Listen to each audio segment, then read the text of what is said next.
she's standing in the way of Tom Homan being out there trying to do his job. In fact, it's rather sort of unbelievable. He's out there trying to do a raid. I mean, they're not messing around. All right, let's just take a look. I want to show you something that aired on Fox. He was showing kind of what goes into this and what his goals were for an upcoming raid. Take a look. Federal agents from ICE, HSI, DEA, FBI, ATF, and CBP, all targeting alleged members of the Venezuelan gang Tren de Aragua. Tom, you guys have hundreds of people out here. What's the goal today? The goal today is send a message to TDA that we're going to eradicate them from this country. There's no safe harbor. There's no sanctuary for them folks. Well, I mean, of course, unless you're in New York. Unless you're in New York and you have Letitia James protecting you, and she's doing so at odds with the federal government. Tom Homan says people are tipping people off about this stuff, and this is unacceptable.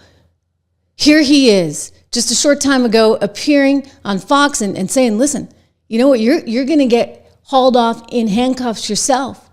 He's working with Pam Bondi as we speak. They're working on the law here because Letitia James, I'm sorry, honey bunny, you're going to jail if you keep this up. When they come to they cross the line of impediment, and that's why I'm working very close, starting this morning with Department of Justice, and where do they cross that line of impediment? So they may find themselves in a pair of handcuffs very soon.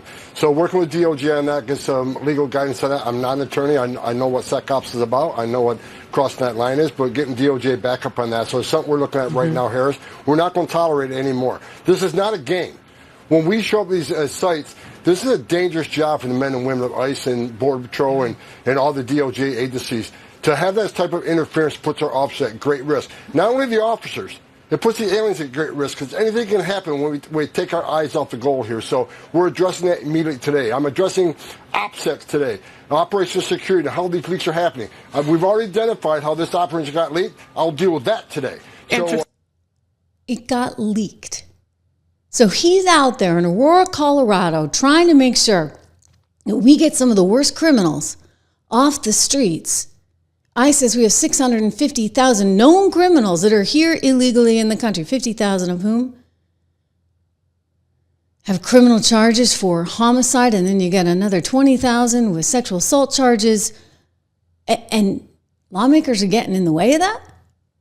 And apparently not just lawmakers, people who have, their own sort of view of the world, if you would, including somebody from a Soros-owned radio station. Take a look at this one, guys. I want to share with you. This is out in San Francisco.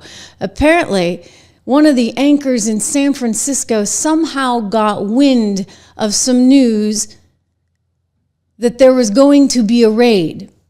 So the FCC, run now by Brandon Carr, is not too happy about this. They're actually investigating this whole thing.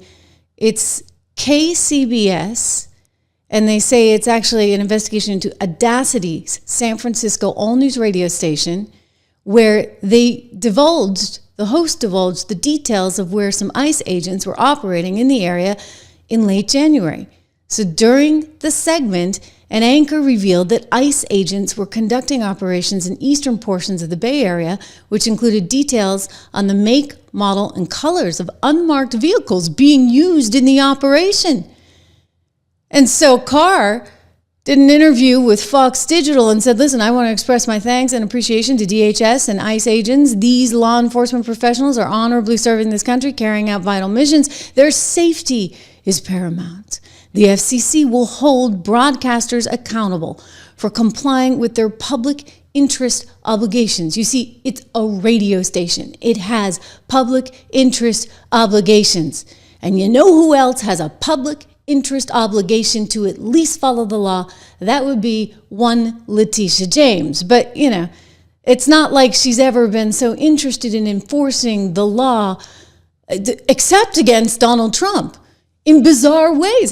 So I suspect at this point, you're talking about a woman like Pam Bondi who actually understands the law, and you've got a team of people that have been investigating this and looking at this for the last 4 years. They're ready. So Letitia, you may say you're ready all you want. I'm sorry. Honey bunny, your funding's been cut off. Pam is not messing around. Tom Homan is not messing around. And I think, you better go back to law school pretty soon and maybe take a look at that Article 1, Section 8, Clause 4, and understand the difference between the federal government